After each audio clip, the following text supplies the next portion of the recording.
চাওক আমি গোটেই কথাখিনি মুখ্যমন্ত্ৰী ডাঙৰীয়াই ইমান তৎপৰতাৰে আৰু ইমান গুৰুত্ব সহকাৰে বিষয়টো লৈছে। মৃত্যুৰ সংবাদ বা দুঃসংবাদ পোৱাৰ লগে লগে মুখ্যমন্ত্ৰী ডাঙৰীয়াই গোটেই কথাখিনি কিদৰে তেখেতক আমি অসমলৈ আনিব পাৰোঁ, পৰৱৰ্তী সময়ত কিদৰে ৰাইজে বিচৰা ধৰণে গোটেই কামখিনি আগবঢ়াই লৈ যাব পাৰোঁ, ৰাইজৰ মতে কৰিছে। ইয়াত কোনো ধৰণৰ মুখ্যমন্ত্ৰী ডাঙৰীয়াৰ কোনো ব্যক্তিগত চইচ বা ব্যক্তিগত কিবা চিন্তা এনেকুৱা কথা আমিতো দেখা নাই, আপোনালোকেও চাগে দেখা নাই। ৰাইজৰ যিটো আহ্বান আছিলে, আহ্বানৰ সঁহাৰি জনাই মুখ্যমন্ত্ৰী ডাঙৰীয়াই ইয়াত ছেকেণ্ড টাইম পোষ্টমৰ্টেম কৰাৰ যিটো দাবী আছিল সেইটোও কৰিছে। এটা উপযুক্ত স্থানত তেখেতৰ অন্ত্যেষ্টিক্ৰিয়া হ'ব লাগে। এই গোটেই কথাখিনি এৰাতিৰ ভিতৰতেই গড়বন্দাৰ নিচিনাকৈ যেনেকৈ পাৰে এই গোটেইখিনি কাম কৰিছে। SIT-টো গঠন কৰিছে আৰু ন্যায়িক আয়োগ যি গঠন কৰিছে, গোটেই কথাখিনি কোনোবাই যদি SIT ক'বলৈ অসুবিধা পায় বা SIT-য়ে যদি কাৰোবাক ধৰিবলৈ টান পায়, তেতিয়াহ'লে আমাৰ ন্যায়িক আয়োগৰ সন্মুখতো সাক্ষ্য দিব পাৰে, কিবা তথ্য থাকিলে তথ্য দিব পাৰে। গতিকে আৰু চিটিং জাজৰ জৰিয়তে কৰা হৈছে। গতিকে এই গোটেই কথাবিলাক আপোনালোকে জানে, মুখ্যমন্ত্ৰী ডাঙৰীয়াই মনে প্ৰাণে বিচাৰে যে জুবিন গাৰ্গৰ যি ৰহস্যময় মৃত্যু, এই মৃত্যুত প্ৰত্যক্ষ পৰোক্ষভাৱে যিসকল জড়িত তেওঁলোকৰ ওপৰত শক্তিশালী আইনী ব্যৱস্থা হ'ব লাগে আৰু কঠোৰতম শাস্তি হ'ব লাগে, দৃষ্টান্তমূলক শাস্তি হ'ব লাগে। এই কথাটো মুখ্যমন্ত্ৰী ডাঙৰীয়াই মনে প্ৰাণে বিচাৰে আৰু ভাৰতীয় জনতা পাৰ্টীও আমি মনে প্ৰাণে বিচাৰোঁ। কিন্তু দুৰ্ভাগ্যবশতঃ আপোনাৰ প্ৰশ্নৰ উত্তৰ দিবলৈ কৈছোঁ যে মুখ্যমন্ত্ৰী ডাঙৰীয়াক এতিয়া টাৰ্গেট কৰি আছে, চৰকাৰখনক টাৰ্গেট কৰিছে। জুবিন গাৰ্গ ডাঙৰীয়াৰ যি অসমৰ সংগীত সূৰ্য হিচাপে তেখেতৰ যি অৱদান, সেই অৱদানক আমি চন্দ্ৰ সূৰ্য থকালৈকে আমি কৰি থাকিব লাগিব, তেওঁৰ স্মৃতি সজীৱ কৰি ৰাখিব লাগিব। ইয়াত কাৰো কোনো দ্বিমত নাই। কিন্তু ৰাজনৈতিক ৰুটি সেকাৰ যিটো প্ৰৱণতা আজি কিছুদিন আগৰ পৰা আৰম্ভ হৈছে, এইটো অত্যন্ত দুৰ্ভাগ্যজনক আৰু আমি এই বিষয়টো ৰাজনীতিৰ মাজলৈ আনিবই নালাগে। জুবিন গাৰ্গ ডাঙৰীয়াৰ ৰহস্যময় যি আমাৰ মাজৰ পৰা তেওঁ আঁতৰি গ'ল, ৰহস্যজনক তেখেতৰ যি কয় হত্যা ক'ব পাৰে, মৃত্যু ক'ব পাৰে, যি কয় এইটো আইনৰ যিহেতু বিষয়ৰ ভিতৰত সোমাই গৈছে, গণ্ডিৰ ভিতৰত সোমাই গৈছে। নিশ্চিতভাৱে আমিতো আশাবাদী, আমি বিশ্বাসী যে আইনে নিজৰ যি ব্যৱস্থা আছে এই ব্যৱস্থাৰ জৰিয়তে এটা শক্তিশালী তদন্ত নিশ্চিতভাৱে কৰি আছে আৰু ইয়াৰ অতি সোনকালে ইয়াৰ এটা নিৰ্ণায়ক পৰিণাম আমি দেখিবলৈ পাম। গতিকে ৰাজনীতি কৰা সকলক মই এতিয়া আহ্বান দিছোঁ, বালিলৈ যিপাত শৰ, উগৰিবলৈ সেইপাতে শৰ, গতিকে একেপাতে শৰ। গতিকে তেওঁলোকে অকণমান মুখ্যমন্ত্ৰী ডাঙৰীয়াক যদি সন্দেহ কৰে, অসমৰ ৰাইজে বিচাৰ কৰিব, বিচাৰ অসমৰ ৰাইজৰ ওপৰত এৰি দিছোঁ।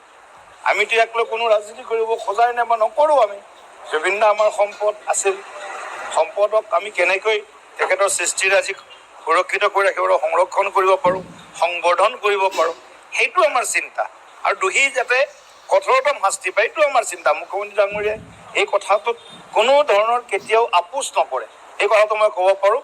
এই যিমান হাত দীঘল মানুহ নহওক কিয়, মুখ্যমন্ত্ৰী ডাঙৰীয়াই এই ক্ষেত্ৰত কোনো ধৰণৰ আপোচ বা ইয়াত দুৰ্বলতা মুঠেও তিল মাত্ৰেও প্ৰদৰ্শন কৰিব নোৱাৰে, নকৰে আৰু আমি কোনেও সন্দেহ কৰা অনুচিত। গতিকে মই ভাবোঁ যিসকলে এতিয়া যিহেতু চলি আছে গোটেই বিষয়টো, এই সময়ত আমি বহুত কথা কোৱাটো অনুচিত কথা, যিহেতু তদন্ত প্ৰক্ৰিয়া চলি আছে। কিন্তু এই ধৰণৰ ৰাজনীতি অত্যন্ত এটা নিজ মানসিকতাৰ ৰাজনীতি আৰু এই ধৰণৰ ৰাজনীতিয়ে অসমক হয়তো বা অসমৰ যি জনজাগৰণ আছে, জনতা আছে, জনতাৰ মাজতো কিন্তু এটা প্ৰতিক্ৰিয়া ভিতৰি ভিতৰি আছে যে এইটো সময়ত তেওঁলোকে এই ধৰণৰ ৰাজনীতি কৰাটো অসমৰ ৰাইজে ভাল পোৱা নাই। চাওক, আদিবাসী চাহ জনগোষ্ঠী আজি তিনিচুকীয়াত যি সমদল উলিয়াইছে জনজাতিকৰণৰ দাবীত, আচলতে আমি সকলোৱে চাহ জনগোষ্ঠী বা আদিবাসীসকলৰ জনজাতিকৰণ বিচাৰোঁ। কিন্তু বিভিন্ন ধৰণৰ তাত কিছু টেকনিকেল কিছুমান কথা আছে। এই গোটেই কথাখিনি চালি জাৰি চাই থকা হৈছে। আৰু অসম চৰকাৰে ইতিমধ্যে এই কথাটো কৈছে মাননীয় মুখ্যমন্ত্ৰী ডাঙৰীয়াই যে নৱেম্বৰ মাহৰ ভিতৰত আমি অসমৰ বিধানসভাত গোটেই কথাখিনি ভালকৈ আলোচনা বিলোচনা কৰি আমি এটা প্ৰতিবেদন কেন্দ্ৰ চৰকাৰলৈ প্ৰেৰণ কৰিম। এটা প্ৰতিবেদন পূৰ্বৰ চৰকাৰৰ দিনত পঠিওৱা হৈছিল, কিন্তু প্ৰতিবেদনখনত মানে জাষ্ট কোনো ধৰণৰ ভিতৰৰ পৰা যেন প্ৰতিবেদনখন নাছিল। গতিকে এতিয়া আমি গোটেই কথাখিনি যাতে পজিটিভ হয় তাৰ কাৰণে আমাৰ চৰকাৰ দায়বদ্ধতাৰে আৰু সংবেদনশীলতাৰে এই জনজাতিকৰণৰ বিষয়টো লৈ আমি আগবাঢ়িব খুজিছো।